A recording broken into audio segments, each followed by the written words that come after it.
guys, it's Elisabeth from Fashions of the Past. Today we're going to be doing another sewing video. I actually want to try and make another 1890s inspired walking skirt. I will walk you through all the different problems that I have with my project that I was coming up with today when I was like, oh, I'm going to do this. Let me explain what's happening and all of the issues I'm having. So this is one piece of the pattern that is pinned to this fabric. This is one fabric, that's how big it is, and this is the other fabric. This one I'm trying to figure out because as you can see, just the pattern piece obviously fits on, but if you know anything about this skirt, it's supposed to be an 1890s walking skirt, so it's supposed to be super long. So when you put the pattern on, you're supposed to draw like it super long, right? Well, that's not very long. I mean, that's long right there, but right there is where we have a problem. Basically, this fabric, I found it on Etsy, and I was just like, this is absolutely beautiful. I have to have this. I need to make this into a walking skirt. This is going to be the first walking skirt I ever made. This was going to be like one of the first historical garments I ever made. This was back in like 2019 or 2020. 2019, late 2019 I think, and I was so excited when I bought the fabric. It wasn't enough. So I bought more fabric. I was like, okay, I'm gonna buy more. It wasn't enough. I don't know, it was actually, I want to say it was my incompetence, because it probably was, but it was also the website. The person selling it on Etsy, they had the numbers weird, and it was like, can you just have it in yards so I know what the heck you're talking about? Because I don't even think they had it in meters. I don't know what they had it in, but it was really weird, and I couldn't figure it out, and I was just like buying the wrong amounts because I had no idea what the heck their number system thing was on their website. And then that's why I was having issues buying the correct amount. So then I went on to buy more, and guess what? They were sold out. So it's really disappointing because this fabric is beautiful and it's made in Scotland. Like, yeah, and it's wool and it's just beautiful and I love it. And I really want a full-on 1890s walking skirt out of this.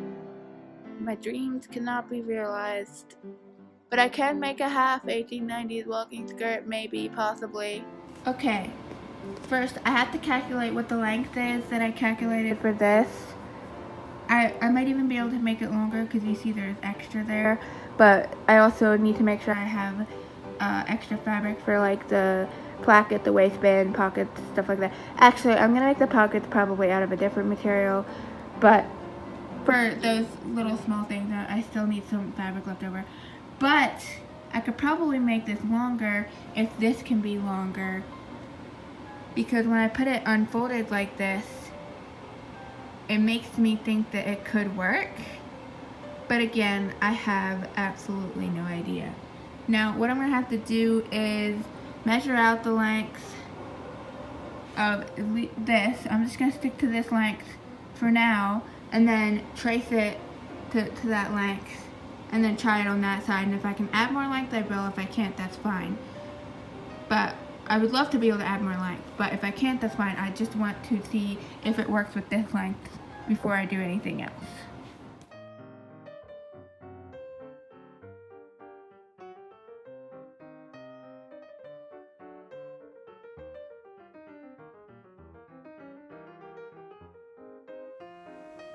I've been listening to Words of Radiance. Holy crap, this book is amazing. Oh my gosh. Brandon Sanderson. He's the man. Hey guys, so basically my plan worked, and I did get the pieces cut out I got these two pieces of the back, I guess that's the back, and the front on the fold piece cut out. I didn't cut out any of the other pieces yet because I have an idea with the waistband, and I just haven't cut out the placket pieces yet. Those will be easy, and there's some leftover fabric. Hopefully the placket won't take up too much. Maybe I can just use this piece for the placket, but I don't know how much is here. This fabric is so amazing. Sorry, I don't know how much is here, but I was thinking if there's possibly somehow crazily enough of this, maybe I could try to make a waistcoat. I doubt there's enough, but I want to see if I can ever find my waistcoat pattern, if this could possibly be enough for a waistcoat. Probably not. It seems like it's a lot, but it's probably not enough. But it would be cool if it was enough. As for the waistband, if it's possible, I might have to use this, but if it's possible, I want to try and use something else. I have an idea for it, so we'll see if that's possible. I think it'll look really cool if it is possible. Okay, so I'm really excited. I don't know if this is going to work, but I'm just excited anyways because it looks really perfect. So basically, I was picturing for the waistband that I would have like it be a solid color rather than the exact same fabric, and that it would be a matching color, and in my brain I was picturing velvet. I don't know why, that's just what I was picturing, and that's how I pictured doing the waistband, because with the waistband, let me see if I can show you, there's two different waistbands that come with this pattern. The first time I made this pattern, I just used like the straight normal waistband because I didn't know what I was doing at the time, and that's what I wanted at the time. But I'm thinking this time that I want to use the pointy waistband. I don't know what the proper term is. Pointed waistband. There you go. The pointed waistband. I thought it would be fun to do this. And then as soon as I thought that, I was like picturing it in velvet. That's what I was picturing it in. So I was like, I don't know how I'm going to do that. And then I was just thinking, and I was like, I have scraps of fabric that I found in my attic, and some of those scraps are velvet, and some of those scraps are also brown. Oh my gosh, does this go perfectly or what? It's the exact perfect shade of brown to match. It's awesome. There's not a ton of it here, which is why it might not work. So we have this square piece. Obviously this waistband is going to be hecka pieced together, but piecing is period, so it's fine. And this square piece, so I'm going to see if it's possible to piece it. It's going to be a bunch pieced together, but again, piecing is period, so it's accurate, even though it might not look as good. Hello everyone. It's like a whole week and however many days later, because I didn't work on this project. I don't think I worked on this project at all last week. I think when I started this project, I think I cut it out the week before last week or something, but I know I didn't work on it since I cut it out. So whatever day that was, I haven't worked on it since, mostly because I just have been kind of lazy. Basically, here's the situation. I always think, oh, I should work on my sewing project, and in the back of my mind, I'm like, I'm gonna work on my sewing project today, and then it's like midnight, and I'm like, oh yeah, I should work on my sewing project. I always come up with these stupid ideas, but I just had an idea that if I could like somehow in the future get access to more of like that brown velvet that I'm using for the waistband. I definitely only have enough to use for the waistband, not enough to do this thing that just popped into my head. But if I had enough money, I guess, or if I could find the same exact color on Etsy or whatever, if I could get enough to maybe make like a little band around the bottom of the skirt, would that be horrible? Would that be inaccurate to history? I have no idea. I'll probably just do like horsehair braid, because I know that's historical, or I know they historically put stuff around the bottom, but I feel like the velvet would look nice and it would tie in with the waistband, and it's also not going to be touching the ground because it's shorter, so I feel like that could work even better, because with the normal skirt they would put horsehair braid on so you could easily take it on and off when the bottom gets destroyed by dragging on the ground because their skirts are so long. but since this skirt isn't that long, sadly, maybe I could do velvet that would match the waistband, and maybe it would look weird. I have no idea. Okay, updates. I cut out the waistband.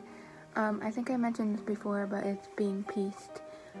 Basically there's 3 pieces for each of the velvet pieces, and this white cottony piece has a little small piece at the end that needs pieced. This is just kind of to help me, it's not really gonna stabilize it because it's not very sturdy, but it's just gonna add an extra layer, kind of. I did cut out one of the pieces like that. This is definitely going on the back side. You hopefully won't see it from the point of me actually wearing it, but yeah, that just kind of ruined it. I didn't realize that I was doing that when I did it, and then I was like, oh, that was a really bad plan. So it's there. It can't be helped. I don't have enough of this to like recut out that whole piece. I have little tiny scraps left. If I need to add anything to the ends, I can, but that's about all I have. So I have enough for 2 of these, and hopefully this turns out. If not, I have extra of this fabric that I can always just make it with this, but I really hope that this works out.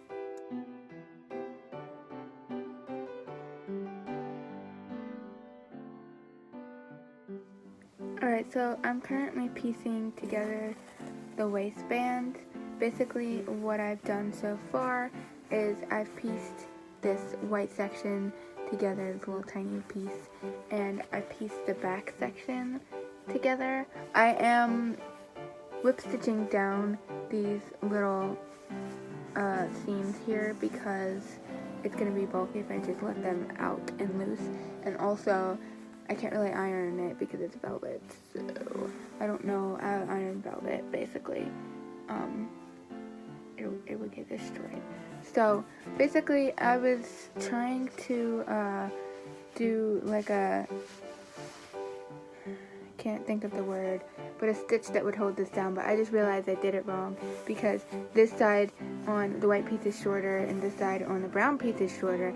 I just realized this because it needs to be flipped over, so I'm gonna have to remove this, but that's fine because I didn't knot it or anything. I'm just gonna finish whip stitching both of these edges down, and then I'm going to work on the front piece of the waistband, and then we're going to get to actually sewing the side back seam.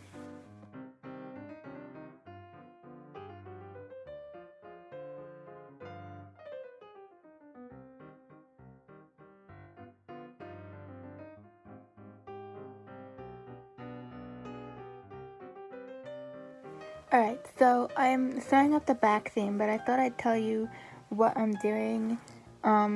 Basically, I'm just doing a back stitch because I'm hand sewing this, and that's a nice, good, sturdy seam. I don't have to, like, basically, first step is, if you're doing this based off of black snail patterns, like I am, is to do up the back seam up until point 2 on the pattern, like the section on the pattern where it says number 2, which I just pinned with a pin. And the way I'm doing this, I was just watching a video where someone was making an 18th century shift, and they did this, and I've always thought about this. For the longest time, I thought this would make it so much better than wasting fabric and just cutting the seams and all of that for felling down seams. You know, when you fell down a seam, you cut one of the seams shorter than the other one, and then you fold the taller seam over with the edges under, so, and then you whip stitch it. But what if you did it like this instead? You sewed it where one piece was already longer and the other piece shorter, so you don't have to cut it, right? I saw someone do that in their shift video, and I'm like, I'm doing that because I've actually thought about this ever since I've learned how about the felt seam, that why wouldn't you do it this way?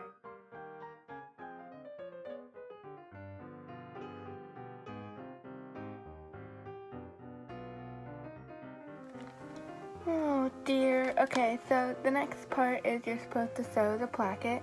So you're supposed to sew this side and then turn it right side out and press it with the iron. I did that. And then you're supposed to sew the hooks on. The eyes, excuse me. Whatever. But like, I don't know. I'm not very good at sewing eyes and this looks horrible. I'm gonna redo this one because it looks bad. I'm actually thinking about going on YouTube and seeing if there's, if I can find a better way to put these on here because I don't like the way these are turning out. It's really bad. And also, I want this to look the best it can because I really want to try to make this look nice and I want these to last long as well. So, I did lose a needle. Of course, when you don't keep your needle in check, you lose it. So, it's either hidden in my bed somewhere, which means I'll get poked by a needle while I'm sleeping, or on the floor, which means my foot will get poked by a needle, or disappear somewhere that I don't know. So, I've been sewing, watching sewing YouTube videos. I've been doing that and sewing. So, I have almost all the eyes on. I am going to put, I think, one more eye down here at the bottom. I think they're really close together. And I did a lot. But towards the end, I'm getting the hang of it, and so it's less annoying than it was last night when I was trying to do this. Last night I was just like, I don't feel like doing this at all. And today, I was like, I don't feel like sewing the eyes. But now, when I started doing it, I was like, now I've got the hang of it, so it's not nearly as annoying, because I know what I'm doing. So, I'm going to add one more, I think. They're really wonky and all over the place. Don't judge me. I didn't measure because I'm stupid. I might actually, I think I'm going to take the one out because it's like way too far up. As you can see right there. I'm going to have to redo that one.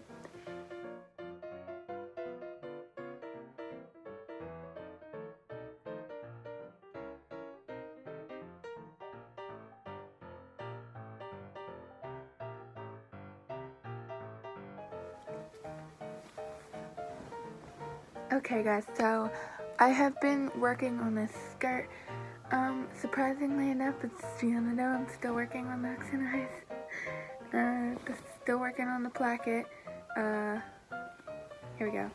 I'm actually sewing the hooks on. So basically, when I sewed the eyes on, before I sewed the placket onto the skirt, I should have sewed the hooks onto the other piece before I sewed it onto the skirt.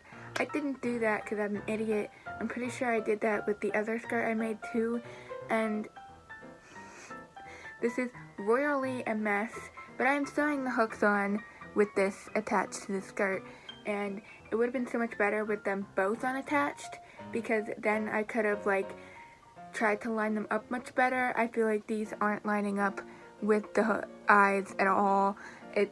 I don't know how to fix it because I put this up against here and I marked it with a marker so that it was at the right spot, and yet somehow when I sewed them on, they're still not at the right spot, all of them. So I'm hoping that it will still work. I'm not going to pick these out, not redoing it. It is what it is. Is what it is. I did it.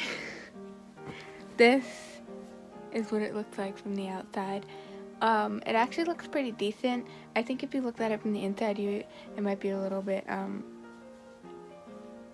wavy on the inside, a little like bumpy or not. I don't know what the right word is, but it looks perfect from the outside. I mean, as good as it's going to look, and so I'm happy with it. Basically, now we're on to the next step, which is probably something to do with the pleats. Box pleats are next, and I'm adding the front panel with the pockets as well. I still have yet to cut out the pockets actually, because I had to figure out which fabric I'm using for the pockets. The pleats are sewn in. It had a step at the end that said if you decide to sew a skirt without lining, top stitch something. I don't know. I did the pleats kind of. I don't know if this is correct. But I just kind of like whip stitched the bottom thing down here together. I don't know if that's accurate. I don't know if that's what they were saying to do as the other step, but I have a feeling that it wasn't. But anyways, the pleats are done. Now we're moving on to the front. We're going to add in the darts, and then we're going to press them, and we're going to add some pockets and sew up the side seams, and then we get to do the waistband, and then we get to do the hem. I think that's like basically what we have left. I've been sewing up the pockets and the seams and such. So I basically, what I did was I cut out the pockets because I still hadn't done that, and then I sewed each pocket onto each side like this, so that it's the one side is just attached to the one side, making sure to put right sides together.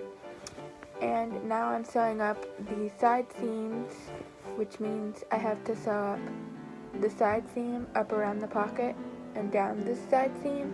So this is my first side seam. I've just gotten all the way around this pocket, and now I'm getting ready to go down to the end of this, which actually it's not that long because it's not a full length skirt. And then I have to do the other side, and then we can move on to the waistband. Actually, but I'm going to probably fell the seams first because that's what I want to do with this. I had to figure out the best way to sew this seam because I didn't stagger it because of the pocket situation. But with this seam, I am going to try to stagger it because I think it'll be easier to stagger it a little bit. And this is selvage edge on this side, so that'll make it easier to fold it over. This side, I don't know if I can do that on this side, but oh yeah, this had the selvage edge too, so I might be able to hack that somehow. But yeah, I've been just chipping away at this. It's been taking me forever just to sew this, but I love hand sewing, so I'm okay. I wish it was going faster just because I want to wear it, but the actual sewing is fun. I like sewing. Hello everyone. So it's Thursday. It's Thursday. The last thing I said was that I was just working on the side seams. I'm still working on the side seams. Basically what I did was I did the one side seam and pocket, and then I started felling down the seam from the bottom portion up to the pocket. Let's see if I can show you that. I did initially start folding it over, but it was taking forever, so I just decided to do it unfolded because it is double folded. I mean, just once folded because it is the selvage, so it doesn't need to be double folded. I thought, oh, I'll do it double folded because it'll look nicer, and then I was just like, this is taking forever. I'm just going to fold it over once. And it definitely took a little bit quicker when I did that. It doesn't look the neatest, but I don't care. It's on the inside.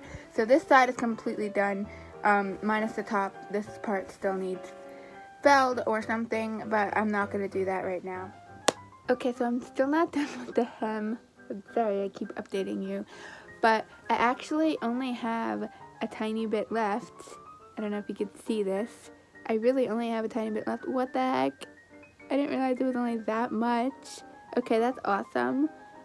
Basically, I only have a little bit left, but I did come up with an idea slash solution for the raw part of the hem.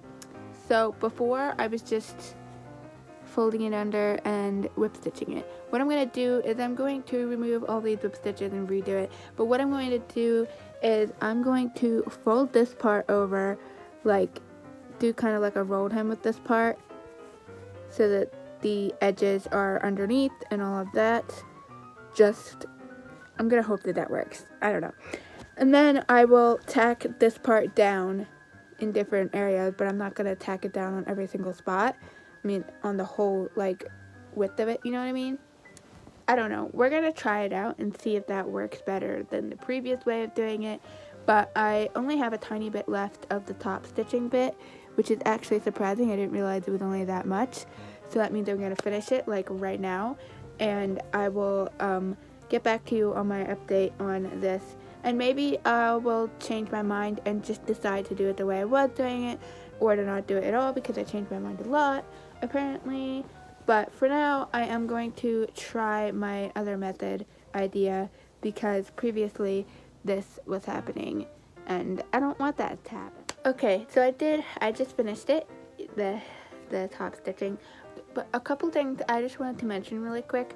The reason that I'm going to try this method that I just said out, that will make it, for me personally, I believe, will make it easier on me. First off, if I just do this, you can see the stitching. I don't know if you can see the stitching in the camera, but you can see the stitching on the outside of this portion, but that's perfectly fine because it's actually on the inside of the garment.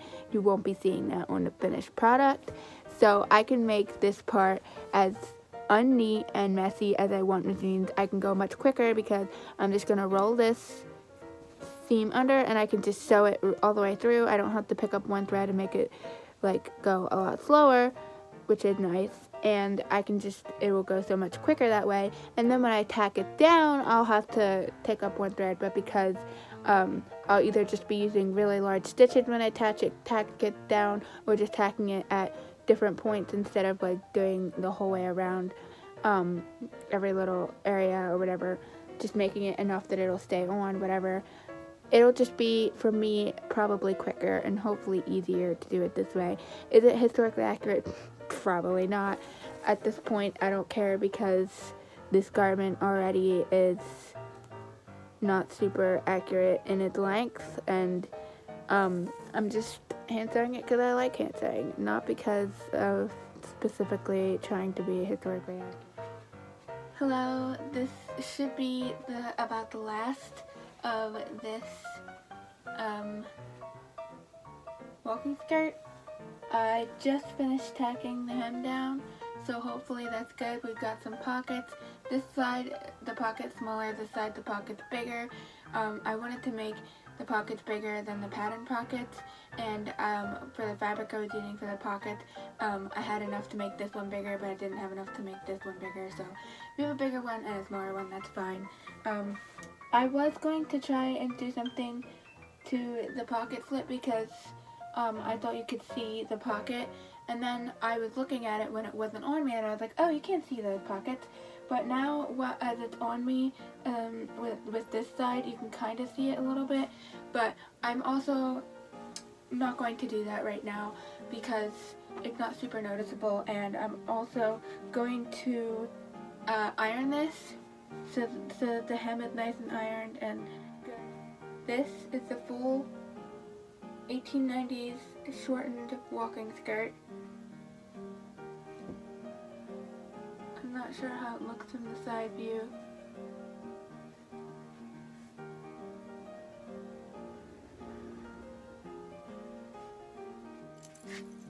Okay, so what do we think about my new skirt with my new shadow lane? I think it makes it look more Victorian, which is perfect. And also, I think the skirt is going to match my Victorian shoes perfectly, and I didn't even try that because my Victorian shoes are brown and like a tannish color, so they will match my outfits, which was unintentional, but there you go. So that is it for this video. I hope you enjoyed this making of an 1890s walking skirt. If you did, feel free to like, subscribe, comment down below. And if you want to be notified of when my videos come out, turn the notification bell on.